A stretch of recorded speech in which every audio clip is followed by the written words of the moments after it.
All right. Well, I'm really excited today, Calysta, to finally sit down with you and talk about your journey.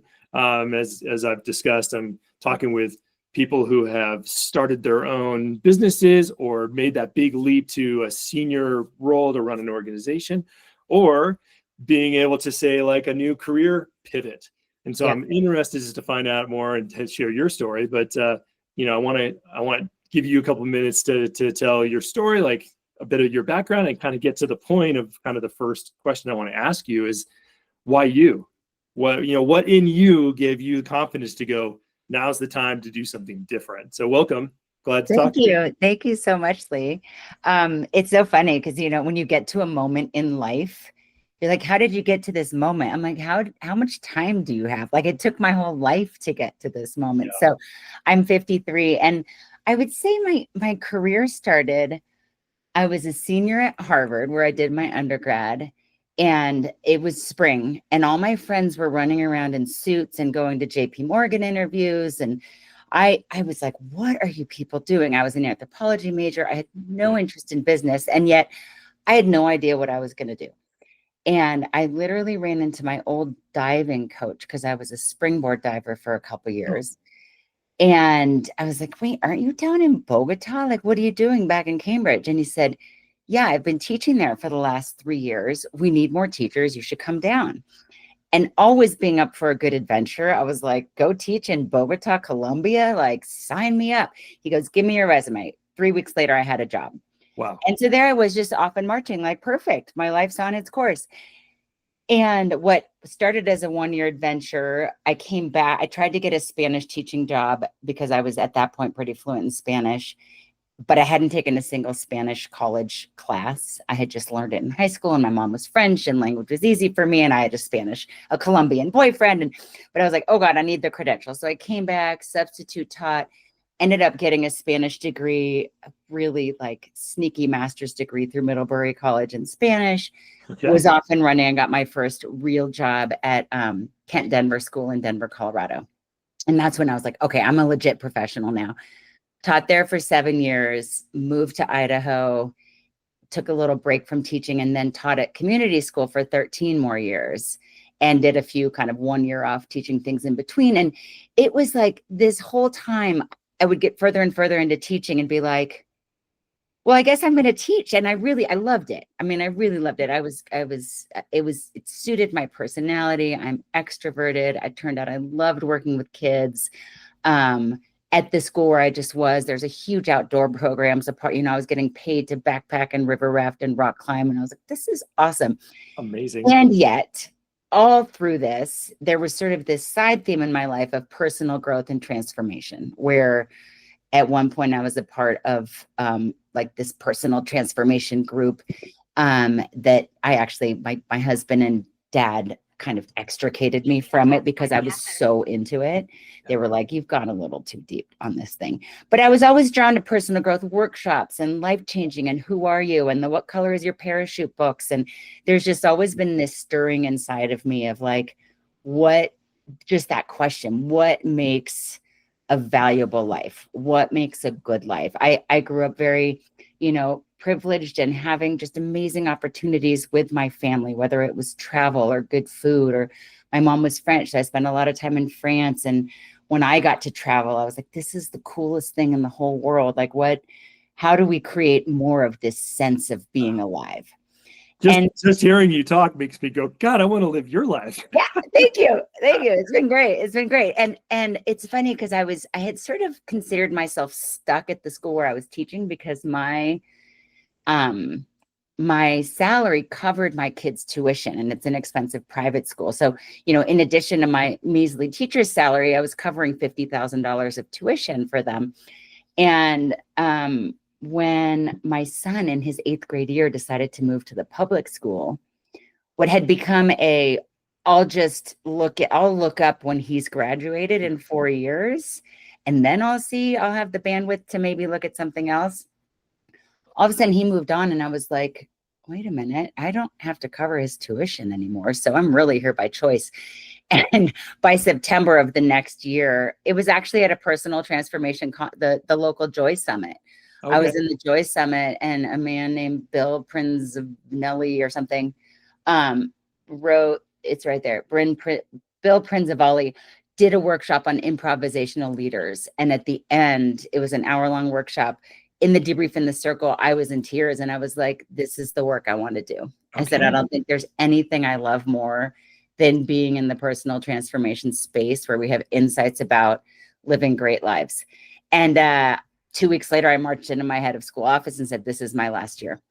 And so that was the moment I jumped. And that's where I started doing other trainings. But that was the moment where I was like, basically from that day in college, right? Yeah. Up until that moment, I had always had this tugging, but I kind of looked around and was like, I think this is my moment. I think I'm free to go. So that is amazing. And it's interesting. Yeah. So you kind of had a situation where you fell into something, which I think is kind of how all of us do. I mean, I had a sociology degree. My first job out of college was, and I remember this specifically, like graduating college going, I'm going to be poor, live in a gutter because I don't even know what to do. And I ended up getting a job on a 130-foot motor yacht for 2 years. And that was amazing. But then, you kind of fall into things, but sometimes it's not always exactly what maybe you're calling. Mm-hmm. But it sounds like, you've been able to kind of build the momentum of I guess your education background kind of has helped to support you this moment for you. So I guess this pivot point, like you were like, what was that pivot point jump like for you? So it sounds like you kind of had I won't say a safety net, but you made the decision. It wasn't made for you. Yes. You didn't get, laid off. Right. So what was that transition point like, and why you? Why did you have the confidence to be like, I can do this? Yeah. Well, what's funny is this whole, teaching is it's an incredible profession and it uses so many skills. I felt at that point in my career, I felt boxed in by these four little walls, and I felt like I was being underutilized I always go back to the 7th grade boys, right? I taught 6th, 7th, and 8th graders. I taught high schoolers, but my last year, there was this particularly group of hilarious and rambunctious 7th grade boys. And while we had so much fun together, and in so many ways, I'm clear that through how I taught and how I showed up, I was teaching kids to be authentic and vulnerable and embrace challenge and kind of be themselves, all of that. I just felt like I wanted to be on a bigger stage. I wanted to work with adults who they've had enough water go under the bridge that they can actually more consciously make choices about their life. When you're working with kids, they're just kind of bumbling, figuring it out for the first time. And why me? Because I've always had that sense of adventure that I was like, sure, I'll go to Bogota. Like, sure, I'll try diving. Like I started on the diving team as a freshman in college, never having done anything more than jump off my California diving board. Yeah. Thought it sounded cool. Talked to the coach. He was like, if you dive with the 7 to 17-year-olds for 2 months and learn a full list, I'll take you on the team. So I literally walked onto a Division I diving team, Wow. I didn't ever score a point for the team. I'm glad to say. Then I jumped into the crew team. The next, I saw them, like I was watching Head of the Charles, and I was like, I should be in one of those boats. Like, what am I doing watching this race? And so I walked down to the boathouse and was like, can I be on the team? Like, well, you can be on the freshman team, even though you're a junior. So I've always had this sense of, I want to do the cool things and the fun things, and I'm not going to hold back. And so when I had that space, I was like, this is my moment. This is what I want to do. And I'm not the type of person to hold back and be like, well, I can't do that. It's like, okay, well then figure it out. And teaching prepares you for that, because every single day you have a group of kids walk into your room and they just look at you like, okay. Wow. You're like, game on. I have to create an experience for you. And I had thousands of days of practice of creating experiences, and I was like, I can create experiences for people. Okay, so now you've made this jump, and you're in your, I think, if correct me if I'm wrong, you're in your first year of your kind of new, kind of new beginning, new chapter. So tell me a little bit about how that's gone for you, and then I'll hit you with another question on kind of what you've learned. Yeah, I am completely of that fake it till you make it. I always say, instead of ready, aim, fire, I'm ready, fire, aim. I have a bunch of note cards on my mirror, and one says Alchemy is in the action. I joined a year-long program called Women Rocking Business that I stumbled upon. It's been really helpful to have this sisterhood of business women and basically coaches saying, like, just go out and try it, and then gather what you'll learn from that one, and then do it again and do it again. So I'd say, so that's been really kind of fun, just sort of jump. It's like, I don't know what I don't know, so I'm not scared. I just jump in and do it. And then the other thing I've noticed is I always thought I thought my connections would be far away. Okay. And I'm so well connected from the community I've lived in for 20 years. Yeah. That I'm finding, and you know, I have a best friend who's been in business for 20 years. So doors are opening from my world that have surprised me again and again and again. Oh, you know, I left teaching at noon on June 6th last year. And at 1, I was facilitating my first problem solving and innovation group for a dental software company in Salt Lake City, because I had a friend who's the CEO who believes in me. You know, I was like, well, that took an hour to transition to my new career. I love that. I told them, I went o'clock. I don't have any handouts for you. We're just going to roll with it on stage. And I did. It was like a 5-hour workshop that went really great. They paid me, and I just never looked back. I was like, I can make this happen. Oh, that's amazing.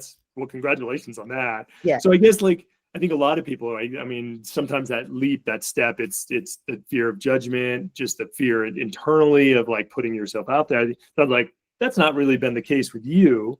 So have you, and you kind of, I love your fire or aim, not what was it? It was ready, fire, aim. Ready, fire, aim. I love that. Or ready, fire. Yeah. That's awesome. But like imposter syndrome and stuff like that, like have you felt any of that you've had to kind of deal with? Absolutely. It's funny because it has settled in more later. Like I said, I didn't know what I didn't know. And I got sort of my first round of clients came really easily. And now that I'm having to sort of generate more leads, I definitely go to that place of like, who am I? I don't know what I'm doing. Like, and especially as I try to go, you know, work in the business world, the CEO world, it's, you know, I was at a conference. I got to lead a bunch of CEOs from stage in Asheville in April. And during the conference, I looked up at least 10 acronyms. I was like, I don't know what this stuff means, you know? I mean, even KPIs were new to me. I was like, I don't know, I've never had to think about it. We don't use that language in education. So, yeah, there have been, I think even more than imposter syndrome is, I don't know the path. Like, where am I going? How do I create this path? There is no, it's very different from being employed by an organization that like, here's your classroom, here are your books, figure it out. Yeah. This is like, whose door do I knock on? What's the next opportunity I create? What's the niche I really want to focus on? So I think there's just been that question of like, what am I actually trying to build? I'm not totally sure. Yeah.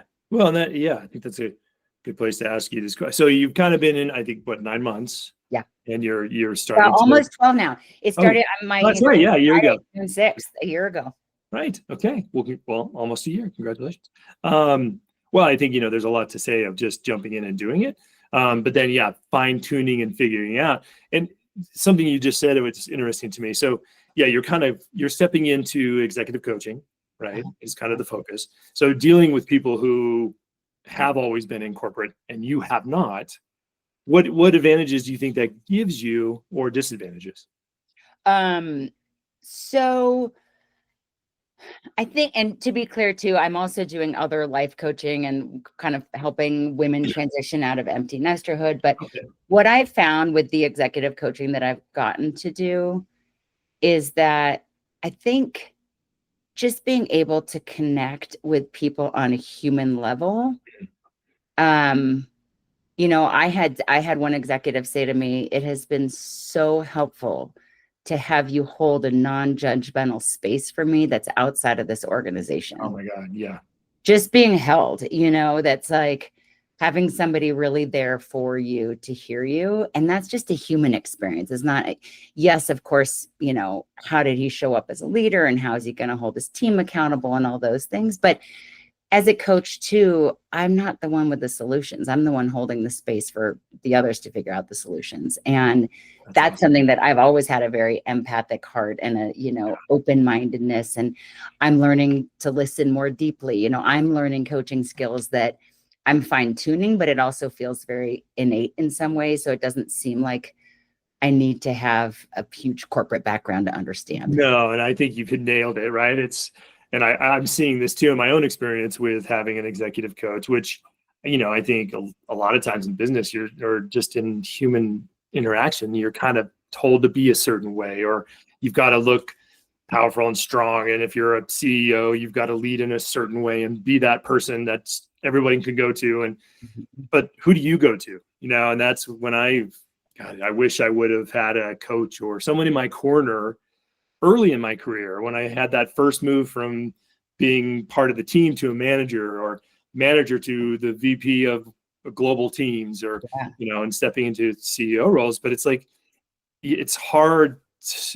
You lose yourself sometimes in those roles. And so having someone, one, where you can feel like you can just talk and share and not be judged. And I think everyone needs a coach, a life coach, a executive coach. I'm a huge fan. Yeah. And people say, it's lonely at the top. And I get that. Everybody's looking to you for the solutions.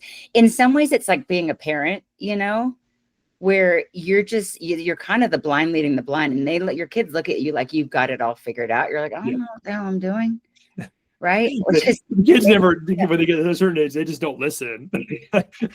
Now you come back like when they're like 30 and you're like, hopefully they come and I remember this with my dad, and I remember being about 28, 30 or whatever when I had my first kid. And I remember calling him and going, I get it. Sorry, I was such a, whatever for this, but, or I was really just appreciative that, my dad showed up, like my stepdad, my real dad. Never showed up, but my stepdad, he was always there. He was always the loudest at the whatever lacrosse games or swimming meets, or and that feeling of someone showing up for you, which I think is what is really great about career coaching, is because I am fortunate enough to still have a career coach, and I look forward to those sessions because it's really nice. Yeah. I also think there are so many unspoken expectations. I want to say on men in particular, but there are so many on women. It's not fair to pigeonhole men, but I think we look to, in this case, like the two executives that I recently coached were both male. And I just think we have this expectation that they've got it all figured out. Right. It's like, where's the room for your humanity and and again, women have a whole different set of expectations that I think is, that are equally challenging, but, getting to just not be productive, like just let your hair down and be like, man, this is hard. It is. And I think it's just acknowledging, and it's an interesting thing on LinkedIn. There's been definitely more people sharing, like usually you just see like, I started my company and now I'm worth $100 million and it's so easy and fun and I've got a jet. And now you're seeing people like, it's a grind every single day. I mean, that's life. Life is full of the ups and downs. So the one thing I really liked what you're focusing on is helping women, empty nesters, transition back into, because I think it's so, I've seen it a lot where you become the identity of running a household, and you're the mom and you have multiple kids, and then your kids leave, and that is devastating. I could probably have it akin to being like a professional athlete, and then you come to the end of your career, and what do? Your whole identity has been this thing. And so I think it's just amazing that's an area you're focusing on. Well, and the difference is a professional athlete then has sponsorships, people coming to them, et cetera. Like the mom is like, no, what am I doing? Right. And some have held on to a career throughout, but still there's a hollowness. And it was actually your wife, Lizzie, said something really insightful to me that made me think about expanding into this niche, that she's had many women apply for jobs at the coffee shop thinking, hey, I'll just get a little part-time job now that the kids are gone. and they are frozen in fear because they have forgotten to stay in a learning mindset. Yeah. They have forgotten what it's like to be really uncomfortable, to fail at something, to like have to learn a new skill, to be clunky and awkward.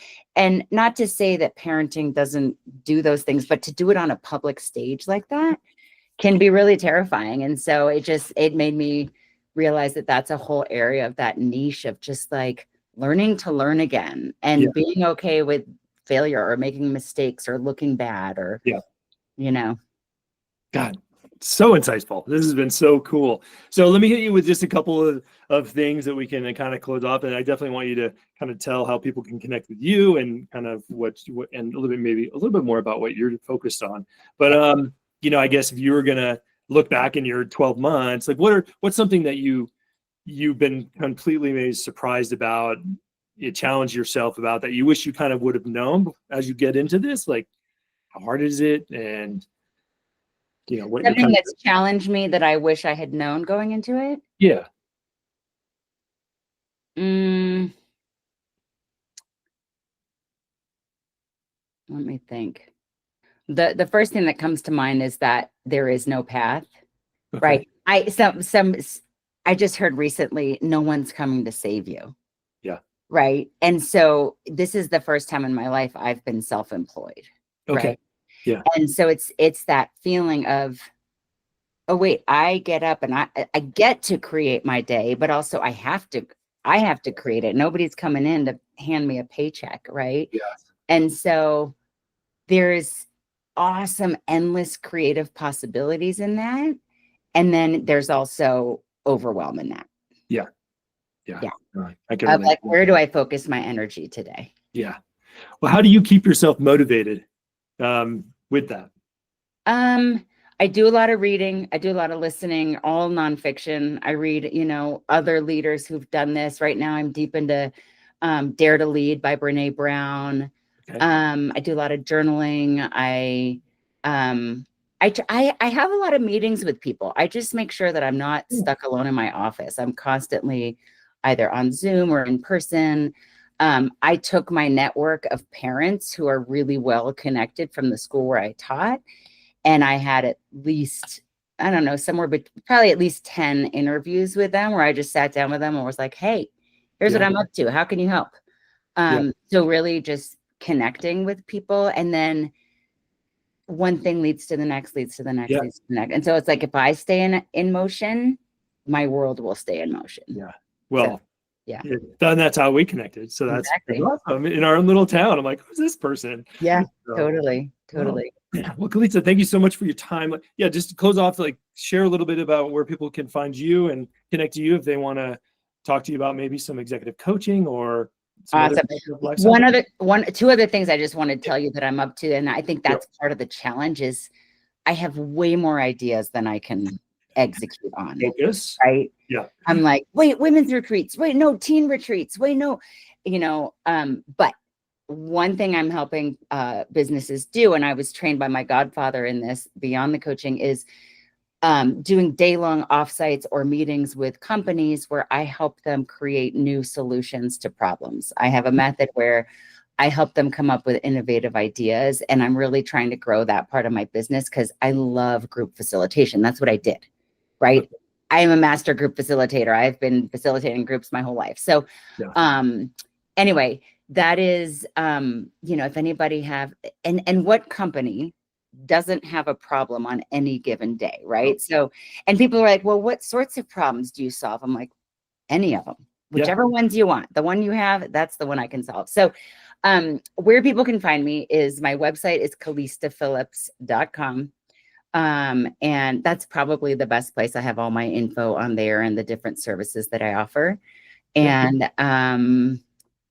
so hit me up. I'm on LinkedIn, I'm on all the social media platforms, and I do some crazy stuff. I had a neighbor say to me, are you sure you want to post that while you're building a business? And I thought to myself, if I'm going to model like living your best, most authentic life, like the least I can do is show up exactly how I want to on social media. So. Yeah, no, be yourself. Yeah, be yourself.